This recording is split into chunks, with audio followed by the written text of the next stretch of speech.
Clerc, Khaleesi again. I've never seen so many drop balls, but that's a direct result of the pressure and physicality that South Africa brought. And now Barrett managing to break up, and Orenso with the interception. It certainly stings, it hurts. It's a game that we're going to have to learn a lot from. So Scott Barrett, a second yellow card.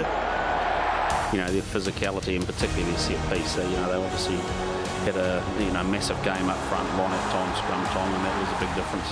They shift the angle of attack of them all, powering their way forward and over. South African pack of forwards did an absolute demolition job here. I know Jason Ryan will be filthy. Yeah, he'll be filthy for that inaccuracy. The All Blacks suffered their worst defeat in history.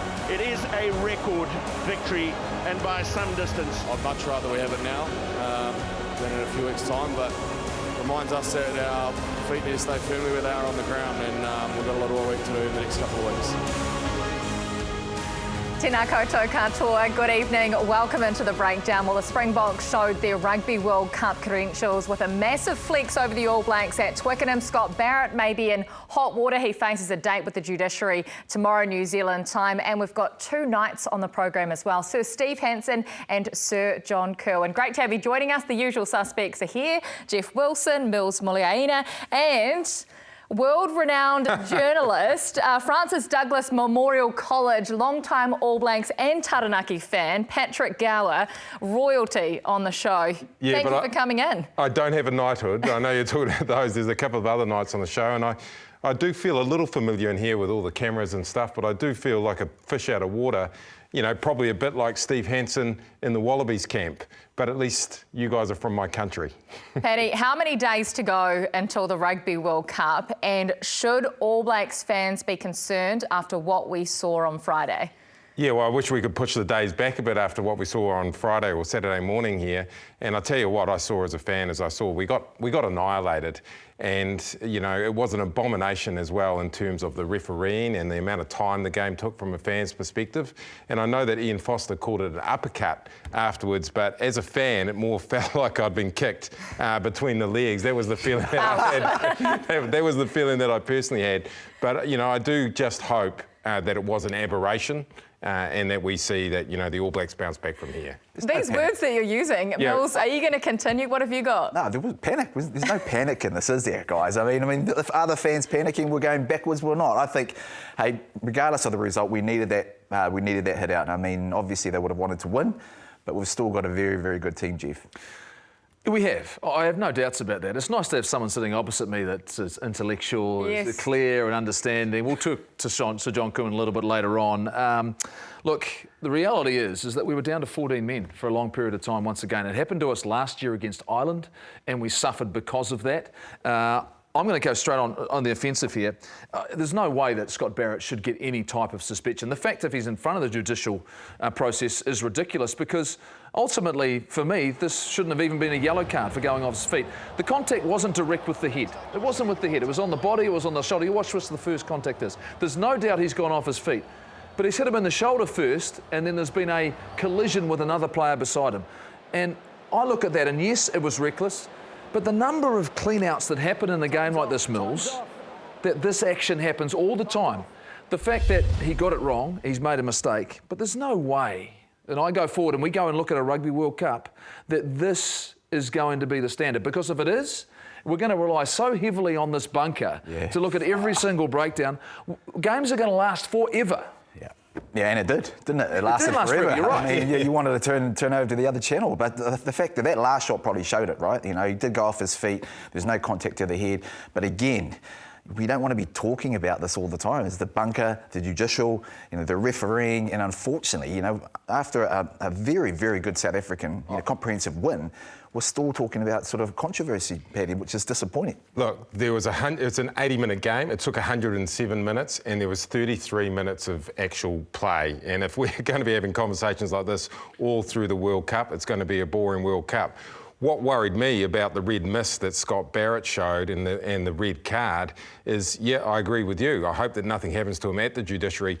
But Goldie, if something does happen to him at the judiciary, the risk that Ian Foster and the selectors took by taking that one less lock for one extra wing is really going to be exposed. Yeah, and the margins we have in this game are so small now. And you're right, they've taken a risk. The fact they've covered on the outside back department, and then the injury to Brodie Retallick. We're going to find out a bit more about Tyrell Lomax. That doesn't sound great, Kirsty. But I come back to these margins once again. I want to show you a couple of clean-outs from the Springboks in this game. If you talk about moments, significant moments in the game, how close were they? And just look here, watch Dane Coles on the ball.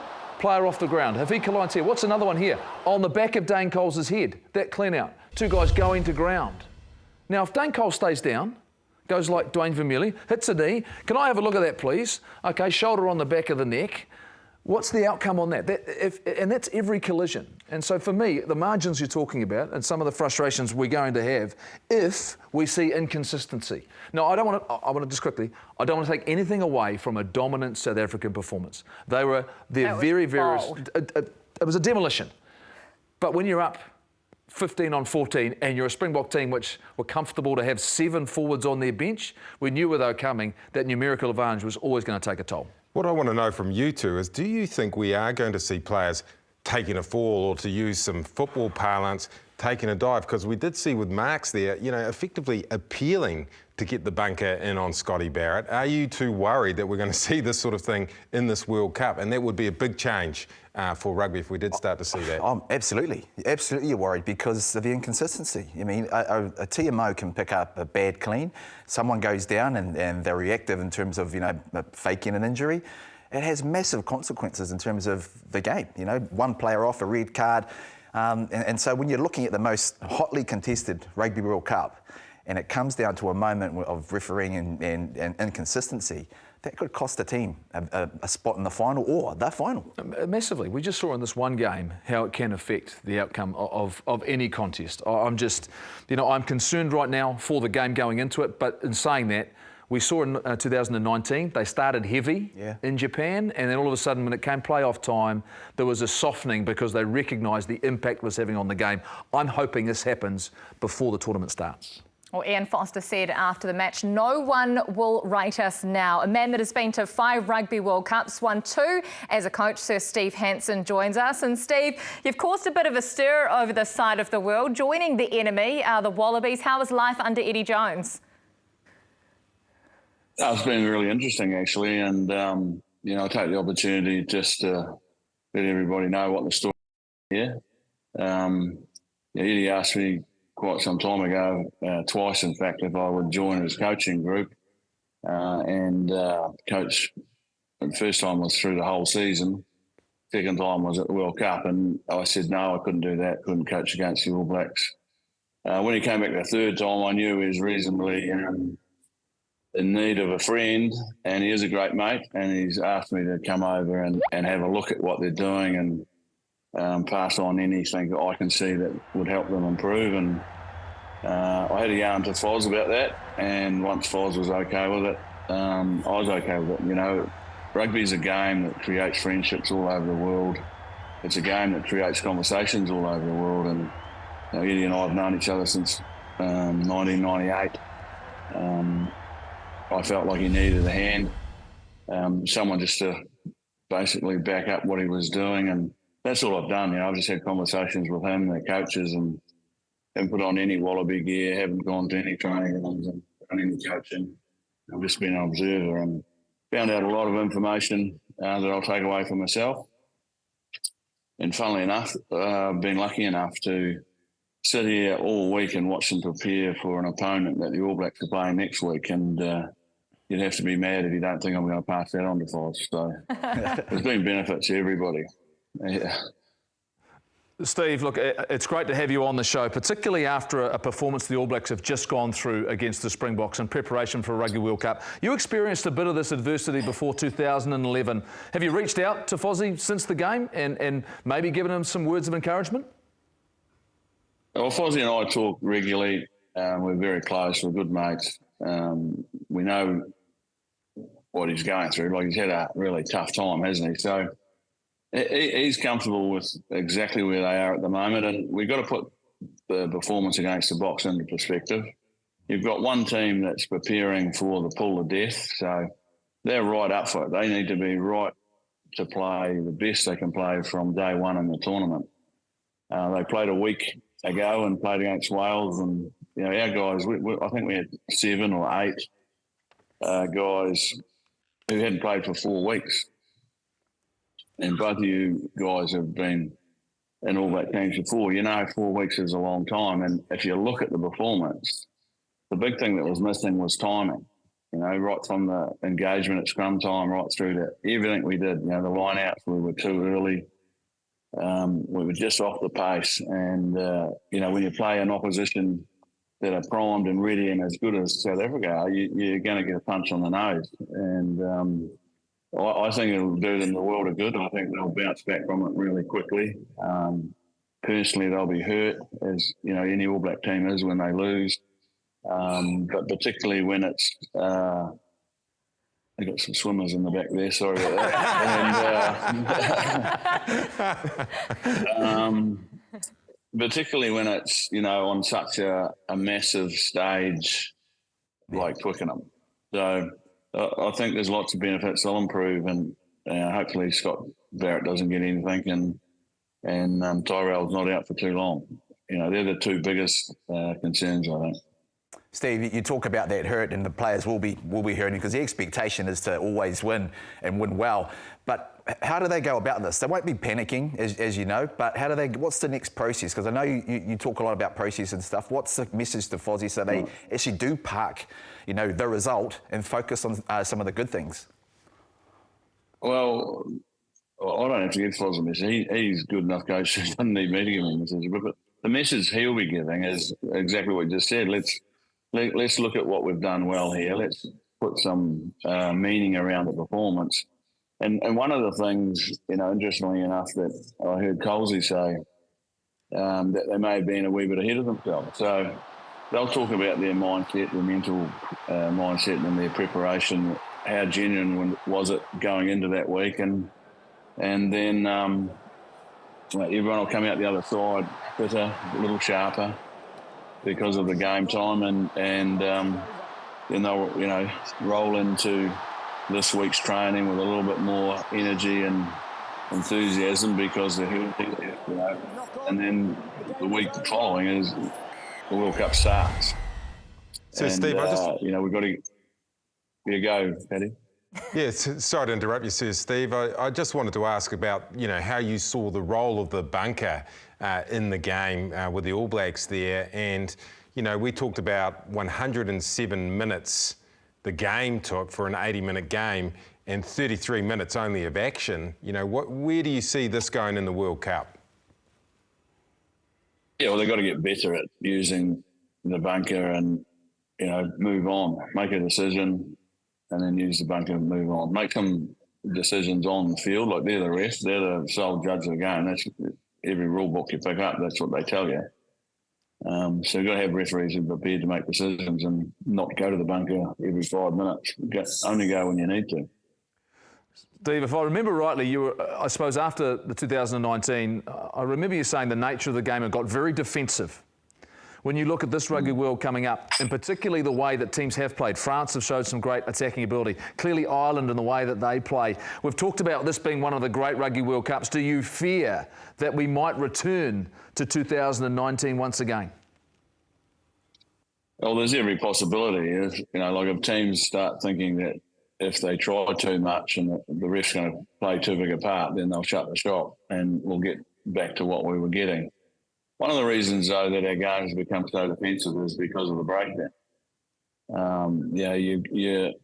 They're allowed to slow the ball down, so we get these stabilised defensive lines all the time, big walls, and you're trying to run through something that you can't run through, basically, and hence why I think we're getting more injuries, and because it's just too hard. Like if we could get quicker ball and get people out of those breakdowns who are slowing it down deliberately, then the game will speed up. And the other thing I think that we need to really focus on the game is we're so structured, or I'm not saying we as in the All Blacks, but the game's so structured. Coaches are going to a structure but they're forgetting the first thing. Like when you win the ball, you want to strike and score a try. because that's the one time you know where everybody is. And you can create a little bit of chaos if you have the right play. If you don't strike, then you breach. And if you breach, don't go into structure again. Just play what's in front of you. And the structure bit comes when, you know, you've got slow ball and you've got to go to something that you know where everybody is to try and speed it up again. But we're probably jumping from winning the ball straight to structure. And, you know, we're just catching ourselves forgetting the main ingredients of the game, I think. So, Steve, there are a few athletes walking past behind you in the swimming pool there. Yeah. Thankfully, we haven't seen Eddie Jones back there, but I did want to ask, what has the vibe been like inside the Wallabies camp? What have you seen when you've been in there? What's their vibe like? What have you learned about the Wallabies that you can pass on to the New Zealand rugby public? Yeah, look, they're a nice group of young men. You know, like any team environment has the same sort of feel, but they have its own identity too. They don't want to be like the All Blacks. They want to be Australians and they want to be like the Wallabies. They're young. They're very excited about this World Cup. They know they've got an opportunity because of the side of the draw they're on. And they're just working away really hard, as you'd imagine, under Eddie. On the training park to get ready to play. But it's just another sporting team that has characters, has a bit of banter, and it has serious moments, you know. So it's been good, but really interesting to see the subtle differences between the two countries too. Steve, I was going to ask that. I mean, you're a big part in creating sort of that leadership group within the All Blacks. Is there similarities in terms of this young group that are sort of coming through in their leadership group? And what have you made of, you know, you talked about unstructured, what have you made of the likes of Fiji and the way they've performed and, picking up the English side and stuff? Well, just talking about the leadership group here, the one thing I can tell you, that they're not in the same place that the All Blacks are with their leadership group. That's an area that they're working hard at trying to catch up. There clearly hasn't been any development being done in the rugby, Super Rugby teams, or not enough of it. So there's a big difference there. Some of the conversations we've had is how we can help them be better at that. Back to your Fiji comment, well, yeah, there's a great example. Like, they have to play to their strengths, and their strengths just use the ball and go for it. Can you put them under pressure? Yeah, you'll be able to, because you can at set piece. And we saw when your set piece isn't quite right, the box, dominated up. So, but they are going to be dangerous because they can play footy, and you're seeing the benefits of them getting the confidence out of being in Super Rugby, rubbing shoulders with international players all the time, both in New Zealand and Australia, and they've gone up to England without the fears or the intimidation of playing in a place like Twickenham. Steve, you mentioned Scott Barrett before. I'm not sure what you've heard from being on the ground over there, but we're hearing that he will face the judiciary on Monday, New Zealand time. Are there any concerns there that he won't play in that first match for the All Blacks, do you think? Oh, 100%. There's concerns if he's going to the judiciary, because it's like toss the coin when you go to one of those. Ask Alan Farrell. Like he went, and I don't know how you can appeal your own people. Like World Rugby, whether you agree whether his play was foul play or not, there's a process. The process, he went through the process, independent group of people selected by World Rugby, and got off. And then they reappealed it. So, and now he's got, I don't know how many weeks he's got. So you can't, I think, with the way the emphasis on heads and contact with the head, I think there's a lot of unconscious biasness in the judiciary room at the moment. So do I think he should get a penalty? No. Like, I don't even think his first yellow card was a yellow card. South African drove him into their own halfback. So, however, it's a great learning for the All Blacks that you go anywhere near or look like going anywhere near, you're going to get a red card. And Scotty's timing and frustration because we weren't going any good, he allowed his frustrations to get the better of him. He started doing stuff that normally he wouldn't do. We haven't seen him do stuff like that for ages. That's just sheer frustration from him. And we have to learn from it. So hopefully he doesn't get a penalty, and if he does get one, let's hope it's only one game. Sir Steve, an absolute privilege to have you on the program. Thank you so much for your time. It must be time to join those swimmers in the pool for your morning swim. They don't need to see my body in the Thank you so much. See? Saw a lot of skin during that interview, didn't we? We've hit the absolute jackpot on the breakdown today, having Sir Steve on, having yourself, Patrick Gower, on the program. As a journalist, what did you take out of that interview? What were the things that interested you, having a Kiwi in camp with the Wallabies? Yeah, I mean, I like what Sir Steve was saying there. He is going to get some info out of there about how they're taking on the French and give it to Fozzie. You know, I think as fans, I reacted in a similar way to Dane Coles. It was a shock at first. But the guy, you know, to give Sir Steve credit, he's done a lot for us here in New Zealand, and he's just helping a mate. And I think, actually, he's got FOMO. He wants to be involved. He wants to be back in the headlines. And if there's one thing he can win a World Cup, and if it isn't rugby, it's been a wind-up artist. And him and Eddie Jones have given everybody a good wind-up.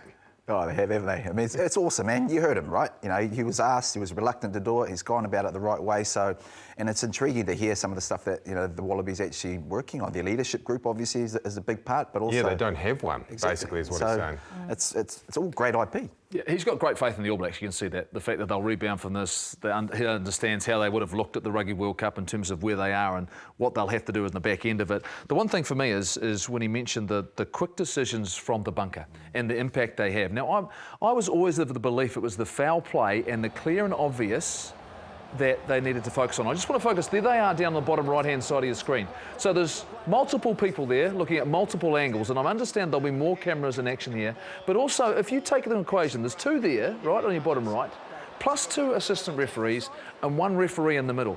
That's 5 people who are having to make decisions on a game which is very complex, and you can pick up as much as like.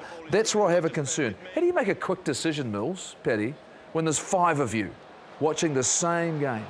Well, quick decisions from the referee, like what Sir Steve was asking for, aren't going to happen in this World Cup because that's the system that we've got. That's the system that the referees will be working with. So it's all well and good. Everybody, like Sir Steve, wants quick decisions from the refs. It's not going to happen in this World Cup. Get used to those scenes that we just saw there.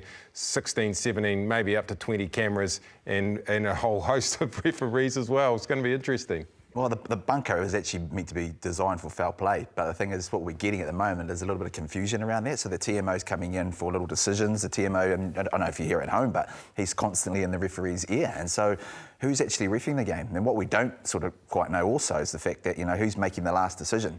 So there's some big issues there. But the one thing that Sir Steve did say was the judicial. Yeah, 50-50. 50-50. I mean, when you're saying stuff like that, I mean, that's what I'm worried about too. Yeah, that is the big decision that everybody in New Zealand is going to look to, because what do we do if Scott Barrett misses a game? Who goes in and is the reserve lock? Is it Luke Jacobson? What do? We go in up against France. We've seen what South Africa's done with a bomb squad. What do we do if we go in with a mini bomb squad? We won't even be able to have the full bomb. We don't have the detonator because we don't have the reserve lock. This is why you're here, Paddy. It is to ask all the hard questions. But let's take a break from rugby for a moment. We know how important mental health is, to check up on your mates and to look after yourself. Well, Groove has become the official wellbeing partner of the All Blacks and New Zealand Rugby. It was co-founded by our very own Sir John Kirwan, and he was in London this week for the launch. It was amazing to be at the Lensbury with Mark Robinson, CEO of New Zealand Rugby, and the press to talk about the launch of Groove here in the UK and our partnership with the All Blacks. We feel like we're right at the frontier of taking a massive step forward here. I guess the uniqueness of this is not only the digital platform that JK's referred to, but also that ability to connect with our staff in the space and do more with them, but also the community level. You know, this takes it to a whole nother level in terms of the breadth and reach that we can work with. So massively exciting day for us, and looking forward to getting started. What we are is we're a digital solution for the workplace. We think that businesses are going to change the world around this space by generally looking after their people, which the All Blacks have been doing, really successfully for a long time. It's that balance between performance and care. We just need to make sure we're prompt and people are looking after themselves from a preventative point of view. I wish we had some mental health assistance in my day.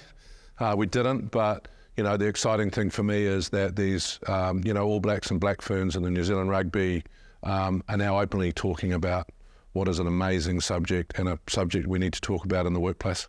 Rugby is the backbone of our country, makes us feel good, we're really proud of it, but it's also part of our community. So giving back to the community is fundamental. I'll always remember, Nelson Mandela saying that sport has the power to change. You feel good, you're going to function better. We are so proud to be New Zealand Rugby Union's official wellbeing partner.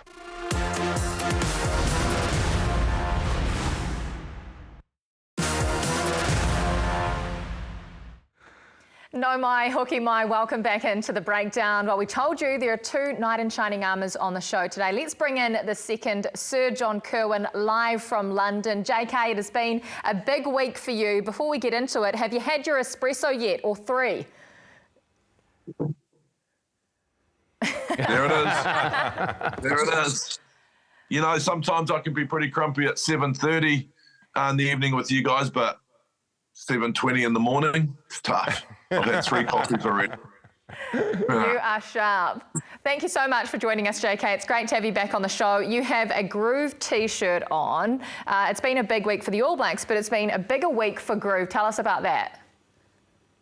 Yeah, just really proud to announce a partnership, with the NZR and the All Blacks. I think, Groove's a preventative mental health business, for businesses, and having the All Blacks stand up and talk about the importance of looking after your mental health, the importance of performance, and how important it is to make sure you look after your mental health. And, someone quipped yesterday, gee, they'll need some mental health help after that loss, but it's actually not about that. It's about getting your balance right every single week, every single day. And, if you do have setbacks like the All Blacks had the other night and you've got a solid mental health plan, then it's easier to get through that. So just, Nelson Mandela said, Kirsty, sport has the power to change. And I think All Blacks standing up and saying it's okay to prepare mentally is pretty strong. So yeah, it's been a big week. It's been a fantastic few years. So pretty proud as an ex-All Black that we've got this relationship and also can talk about it publicly. It's an amazing thing you do, and we're so proud of you as well. But JK, you were lucky enough to be there at Twickenham, the neutral venue of the weekend between the All Blacks and Box. What did you think of the test? Where was the balance? You talk about balance with mental health. What about on the field? Yeah, amazing atmosphere. The English loved it because they actually went to Twickenham and didn't have to worry about the result. I don't know how they felt yesterday, after that Fijian result. The interesting thing for me was the amount of South African support, the amount of jerseys that were out there. From a playing point of view, I was thinking about it yesterday, and it's really hard to criticise the ref when you lose because everyone thinks you're sore losers. So I'll put it this way. When we have a pedantic ref who doesn't let the game flow, we really struggle. We can't play 10, 12, 15 rucks and tire out what is an amazing physical opposition. And so that stop-start of the game really didn't help us. I'm not blaming the referee, I'm blaming the rules, and when we don't get that rhythm, the penalties early, I could understand the first couple of more penalties, and I'll be really interested to see what you think, Goldie, and Mills. Well, we are outside back, so we probably don't know anything about it. But the first 2 more penalties I got, and for me, the next ones I couldn't understand whether they're coming into the side. So I think that's a real issue, not knowing what was going on. And I don't know if you guys can help me there. But like 7 penalties in a row, that after 25 minutes I thought would win because it was a pretty special defensive effort. And I think not scoring those tries or those tries being disallowed, we lost momentum playing for 70 minutes without, with only 14 men and 13 men at some times. You just can't do that against world champs. So am I worried about it? Not really. Was it a surprise? Heck yes.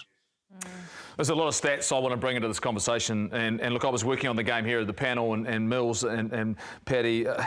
107 minutes is how long that game took. 107 minutes. And that's us here at Sky going through the clock and looking at it. 33 minutes of ball and play. That means there's 74 minutes of dead ball time. There's no game being played. That doesn't suit us.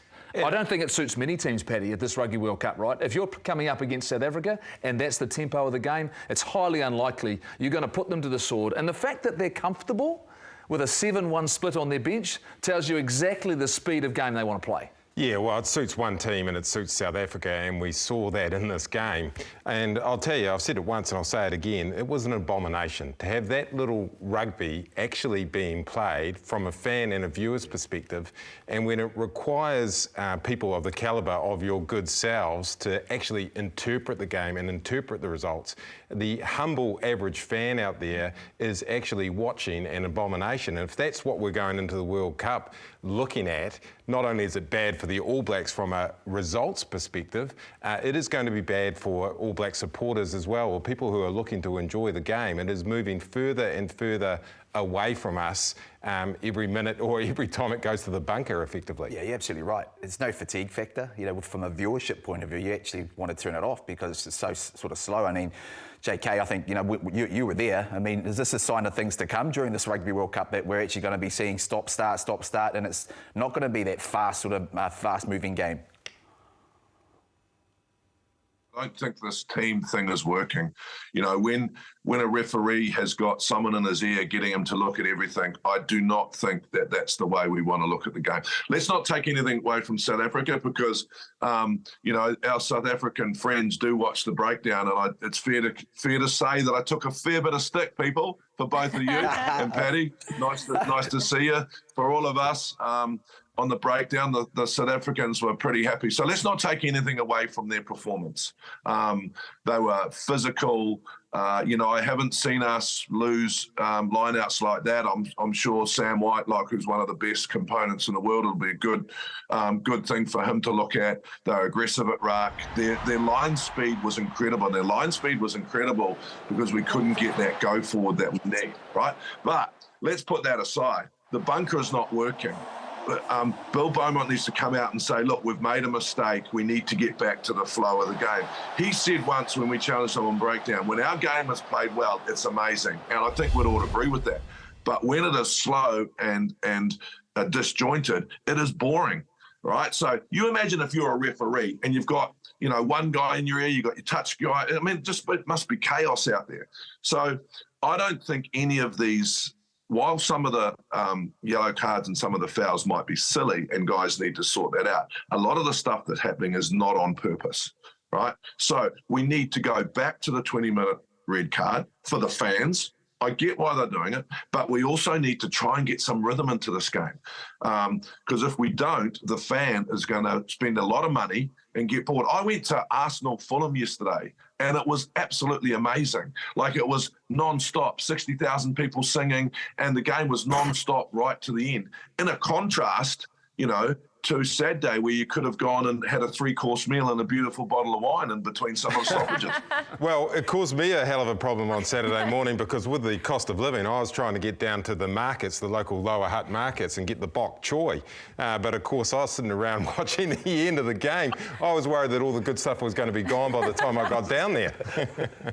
Oh, JK, you mentioned the trouble at line-out time. Mills, how badly did the All Blacks miss 3 of their key cogs? We're talking about Cody Taylor, Brodie Retallick, Shannon Frizzell, all weren't there, let alone Scott Barrett being off the field for more than 50 minutes. Well, you can't, I mean, we talk about how slow the game was, but you can't get into the game. You know, the rhythm's not there. You know, how long, you know, that effect of the guys not playing for a very long time, you know, how much effect did that have on them coming back in their performance? So when you can't get your game going, then all of a sudden you become frustrated. When you become frustrated, you give away penalties. Well, think about our success we had against the Springboks at Go Media Stadium, Mount Smart. The fact we were able to get some momentum and our ability to get over the advantage line. We didn't get that in this game. The great carries we got from Shannon Frizzell, what we got from Scott Barrett. If you look at what we were trying to achieve, that's the only way to create space. The tempo of this game, our inability to get over the advantage line, We just weren't making breaks. We weren't going forward. That didn't allow Will Jordan to get into the game.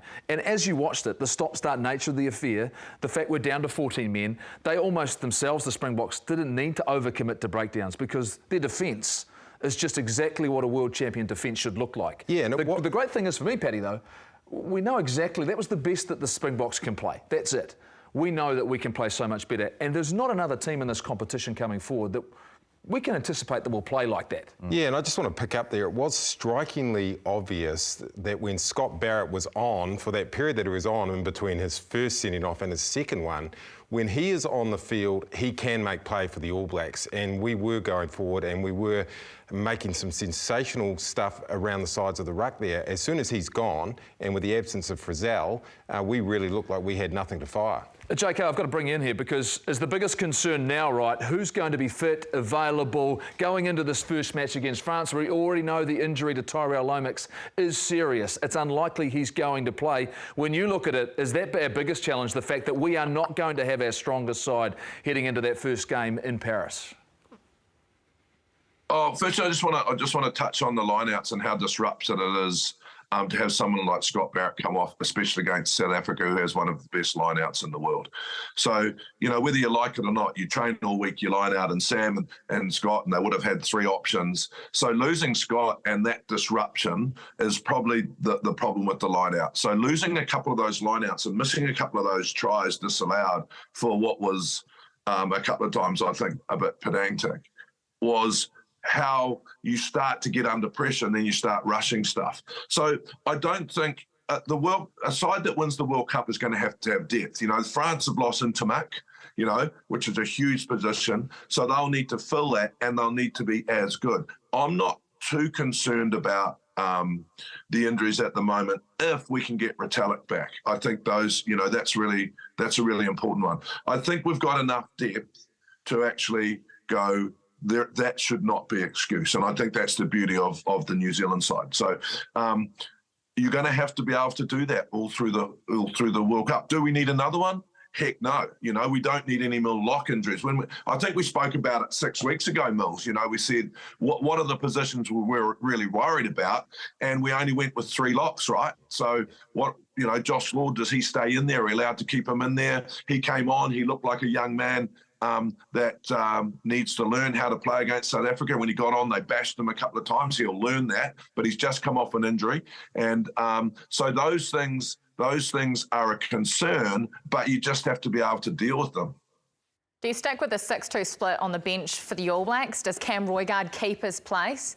Well, one thing we have noticed, you know, with Cam Roigard is what does he bring that's different? And he absolutely showed that, didn't he? Going around the edges, the try that he scored was absolutely amazing considering the pressure that they're under. But you mentioned it before this team was named, Jeff, the fact that he brings something a little bit different to the other halfbacks, and that's where you know, he's been really vital to this All Black team and you know, coming off the bench. Was this a game? It might have been nice to have Damien McKenzie on the bench. Paddy, I mean, as a fan, and you know what he's done through Super Rugby, and you know the excitement machine he is, he showed some, I suppose, some aspects of his game against the Wallabies down in Dunedin, which he wasn't quite as composed as he would have liked. But when we're chasing a game, surely he has to be in the mix if you get it behind against quality sides.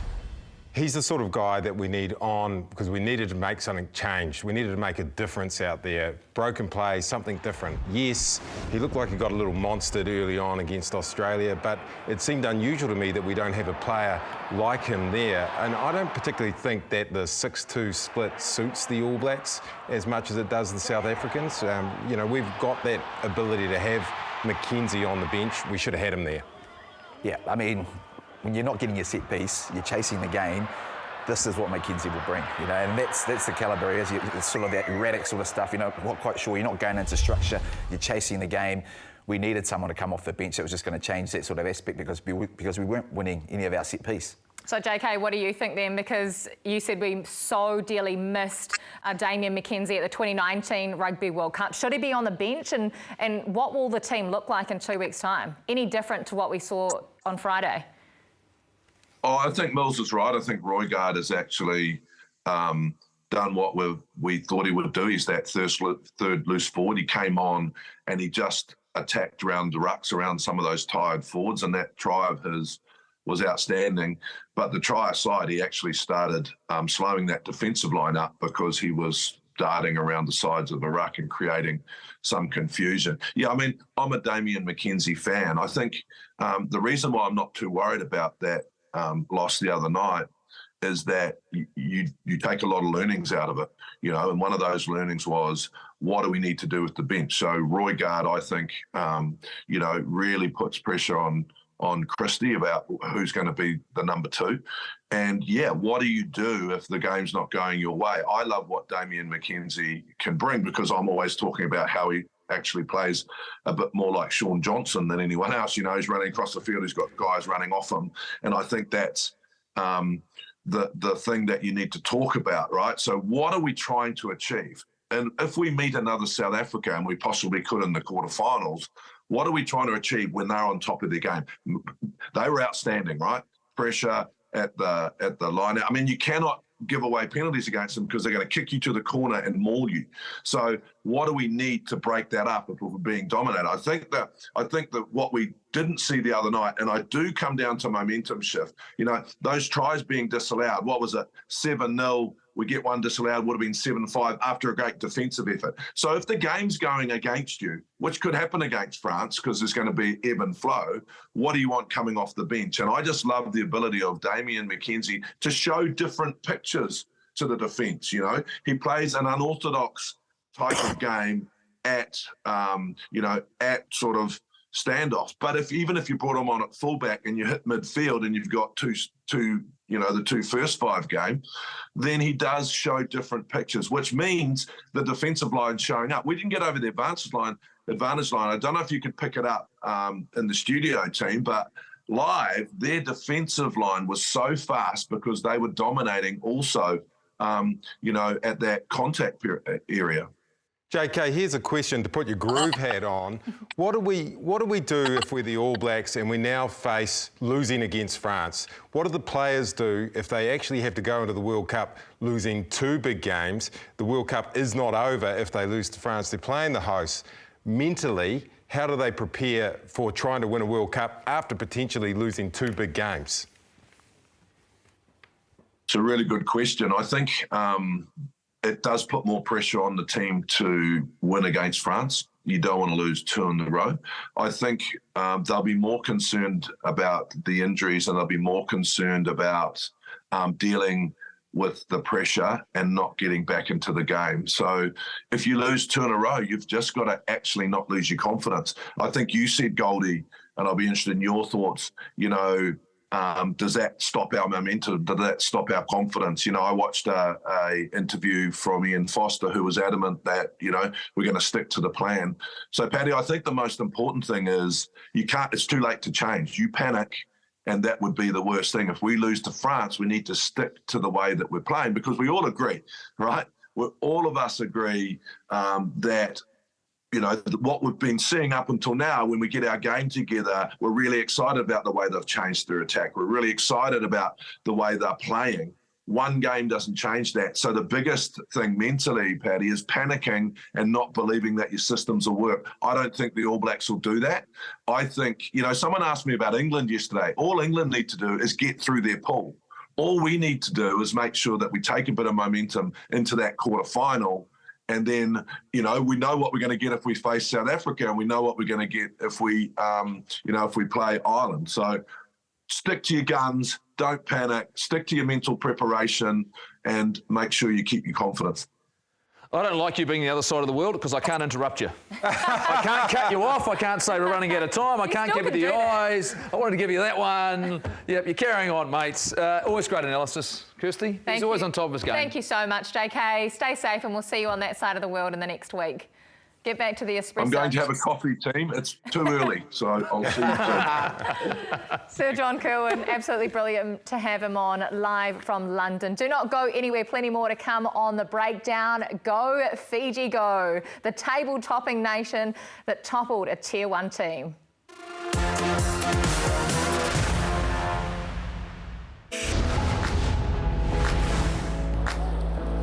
Floated pass out to Rabuthamanda showing Johnny May a clean pair of heels, and then the offload The captain, Waisea Naitalevu, crosses the try line. Oh, he's off and running, and look at Fiji here. Ambose.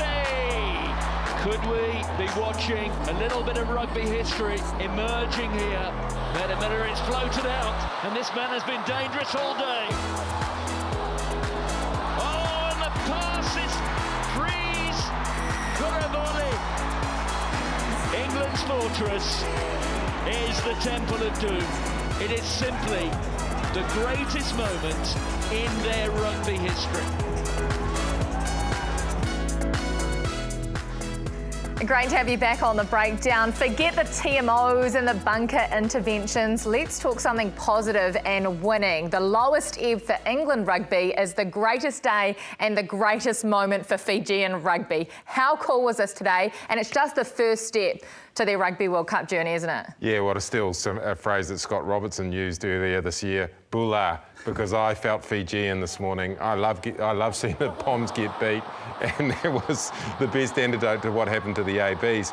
But wasn't it a fantastic win? And, you know, the thing that came to my mind was, will we see the rise of the Pacific at this Rugby World Cup, or are we starting to see it now with this sensational victory by Fiji and also a really good performance by Samoa?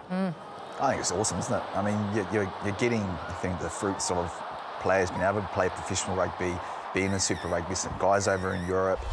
The downside to this, though, because they're a good side, is now they're not going to come under the radar. No. You know, everyone will be on high alert, especially in that pool with Wales and in Australia. They're going to come in hot. Well, they've leapfrogged everyone in their pool. If you look at the World Rugby standings at the moment, Fiji currently sit 7th.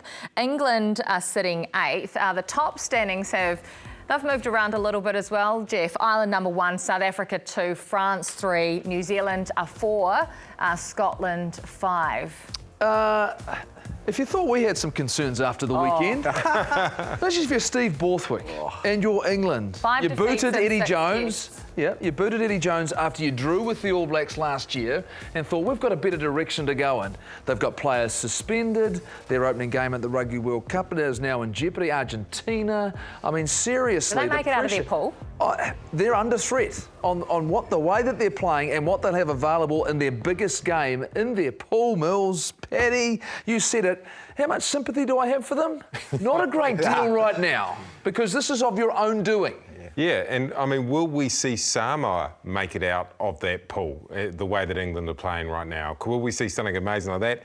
I'm happy to say on the breakdown, I want to make a big call before the end of it. I think we will see Samoa get out of that pool. They've got a fantastic side. England are on their knees, and don't forget they've got their media on their backs now as well. And if you looked at Twickenham, one thing that struck me about it was it was pretty much empty in the top tiers there. I think there was only 55,000 people there by the sounds of things. So are the fans sort of walking away from England already? This is on their back door. This is on their back door, English rugby. You think about, they were finalists at the Rugby World Cup in 2019, Mills. Seriously, how far can you fall? Yeah, exactly. A serious collapse. Yeah, it is. I mean, but the way it's come about, getting rid of Eddie Jones, you know, all that sort of stuff, and the media are brutal there, you know, when it comes to sort of a team that's not performing. Is this making everybody feel better? Because it's making me feel better.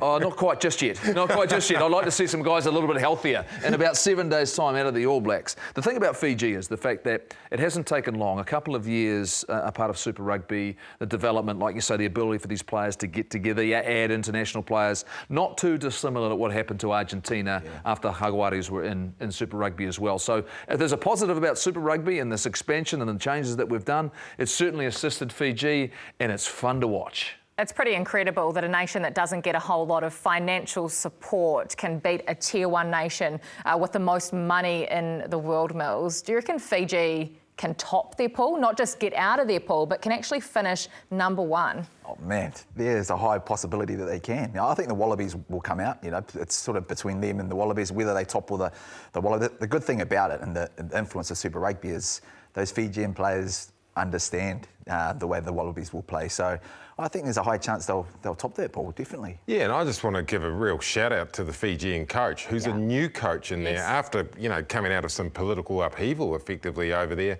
And that also shows, you can change a coach close to the World Cup. Steve Borthwick has been complaining that he hasn't had enough time.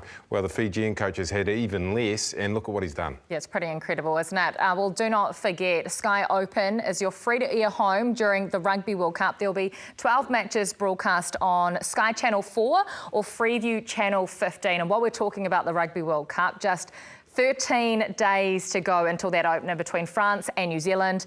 Will Scott Barrett be playing? Oh, absolutely. I think he will be. I'll be shocked if he's not. Absolutely Does it shocked. get off scot-free then? Yeah, Scotty gets off scot-free and he remains my second favourite Barrett, actually. Were you waiting all show to get that in? Second favourite, who's number one? Well, Smiley Barrett's number one. The rest of the family is equal on number two. That includes everyone, including the mum, Robin, and all the daughters and everyone as well. They're all equal second. Is Scott playing in that first game? I'm going to flip a coin later. Heads, 50-50. Yeah, he gets 1 Steve week Hansen. off. Yeah, I think it is. It's going to come down to that. Yeah, I agree. It's going to come down to a flip of a coin. That judiciary is nuts. It doesn't even work properly. You're going to, Steve Hansen said it earlier on, you're going to peel yourself, flip a coin, but let's hope that Scotty Barrett's back. Paddy, brilliant to have you on the program. Thank you so much for your time. That's us. We'll see you next week for a Rugby World Cup preview. One more time, one more. Just one more before France. Occasion here at Twickenham tonight.